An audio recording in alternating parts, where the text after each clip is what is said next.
Today, I want to invite us to think about taking back our power. So this chapter of seeking safety will include an art exercise. And of course, I wanted to take y'all on a walk with me to show you nervous system regulation.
Hey, what's up, y'all?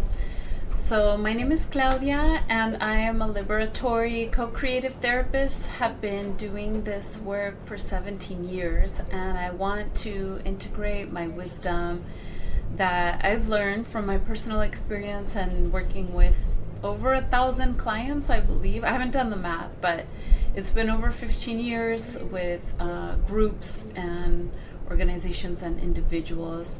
And the most transformative parts are ones that remind us that we're already medicine. So I want you to remember that as I invite you on this journey to continue to integrate more and more art into this practice. So in this series, I have been focused on seeking safety because I have sobriety on my mind. I have the belief that we can access ecstasy and bliss from our own body's movement, from our own integrated ways of living in the world, if we are only able to find community that is a loving witness to us and the right ways that we can care for ourselves and re-nurture ourselves again and again and again. So welcome to this journey with me. To start, I want to show you a practice that I learned over the years. The most beneficial way I've learned this is from a YouTuber and Instagram mujer named Tatiana Taro. I really love her affirmations. Please check out her channel. I'll link it below. Some of these are an adaptation of what she shared because it was just so beautiful. So let's begin. Another part I want to emphasize is that just like a lot of things that I'm naturally drawn to, it turns out that there's a practice of this in my lineage. So as I want to invite y'all to get curious about what speaks to you and really just build from that. This is truly an invitation. This is not a replacement for therapy, but it is an invitation to integrate what works for you, what you're curious about, and if you're able to, what is challenging too. So what you tend to avoid. When you're ready though, just always go at the pace of your safety. Okay, so let's get started with emotional freedom technique. It involves a series of tapping and affirmations. So I'll share some that I kind of learned from Tatiana Taro, but please adapt them to make them your own in your own words. But I feel like it's so powerful because it's almost like pressing it into your nervous system. When we need care, this is a very effective way to cope. So let's begin on the top. I love myself in all states of being. I love myself when I'm dysregulated, and it's okay. It's all okay. Take a deep breath. And then right here between the eyebrows, I honor my body, my spirit, my mind, my needs. And I take the time to nurture and re-nurture, rest and ground as needed.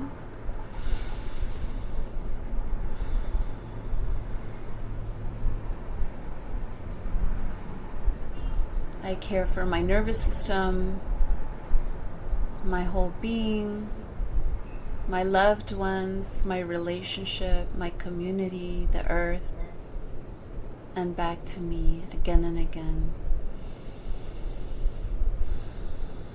Take a deep breath, and as you breathe, remember that you expand. Breathe in, and I remember that I expand. And on your exhale, release and let go. And I can let go and integrate anything in between. I'm here for myself. As Thich Nhat Hanh says. Under the nose. Every day is a new opportunity to start with fresh eyes, to start over, to begin anew. And I will stay connected to this present opportunity in my hands, in my relationships, in my words, and in my being and my community. Exhale.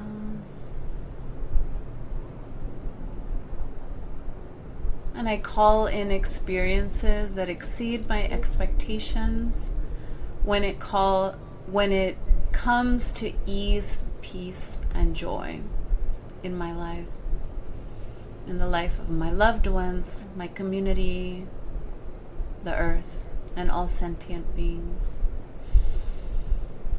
Here on your collarbones. And I accept the lessons and the gains that I earn. And I call in clarity on these lessons and sharpened intuition. And here in between, on your chest, every day and in every way, I'm getting better and better. Here on your karate chop point.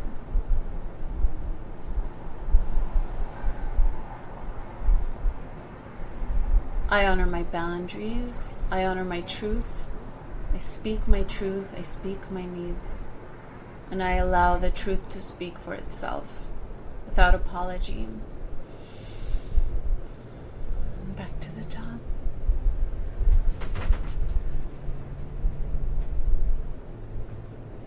And I stay connected to my guidance points, my ancestors, my spirit, my teachers, all that have come before me to relay these messages of truth, love, and belonging.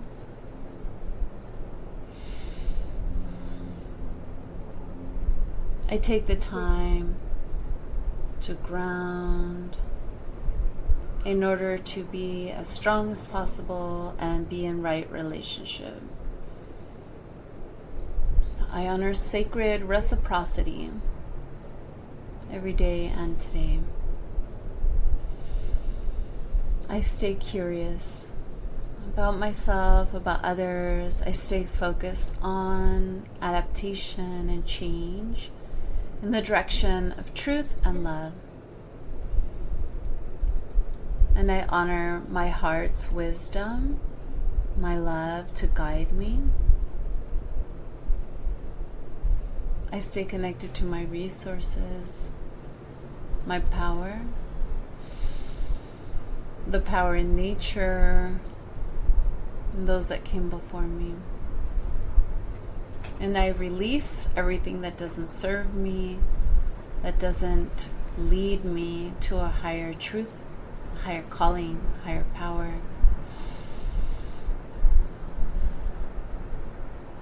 And call it all into your heart, all the integration. And press it into your heart. Release and let go. So again, that's emotional freedom technique. I hope you enjoyed. I did want to also remind you that in reclaiming your power, in terms of what that means to me, is that when you live rightly and connected to in deeds, words, and actions, in your convictions, guided by your values, it will always lead you to something better, lead all of us to.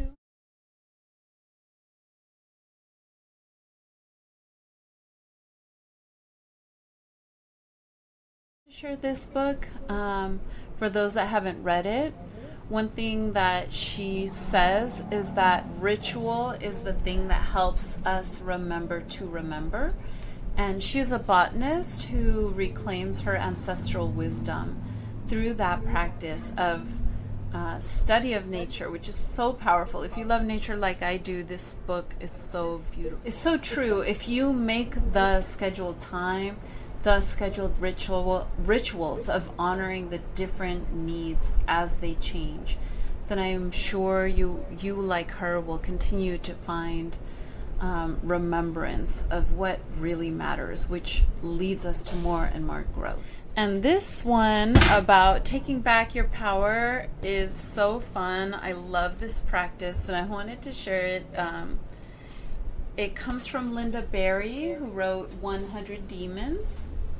And so our practice is super fun and lighthearted, even though it can have us confront some heavy things. So she writes a chapter based on a different kind of monster for each trauma that she lived. And through that expression, there's a levity, a understanding, and a release. So I really hope you have a creative practice, and I invite you to try hers. What I love about this book, aside from just being brilliant, is that she also shares her process and how she came to learn it.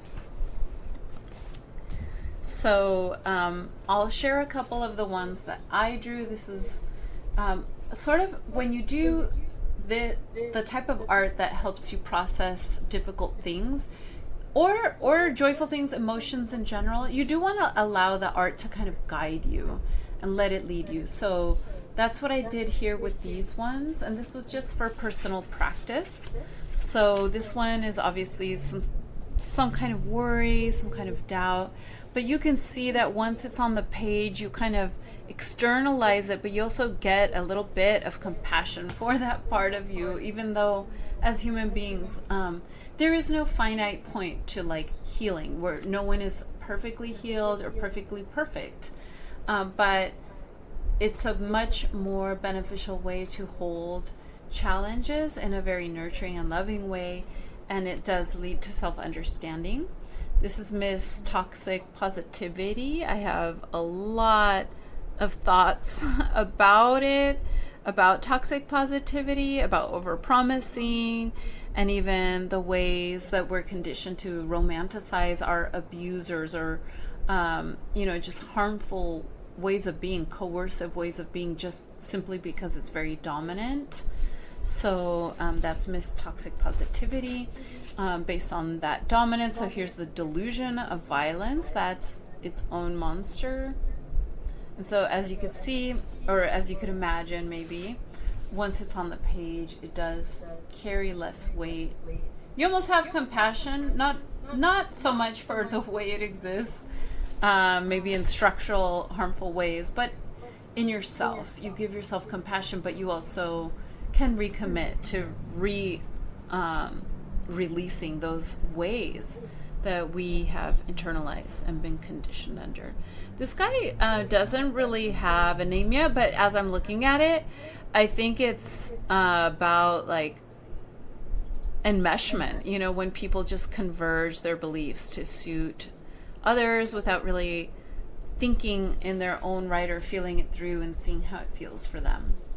When we love rightly, we know that the healthy, loving response to abuse is to set ourselves free. So if you've been conditioned to tolerate abuse, and if you're unsure, please find a therapist and find community and connect to nature and go on walks and practice emotional freedom technique and practice ways that expressive arts sets you free.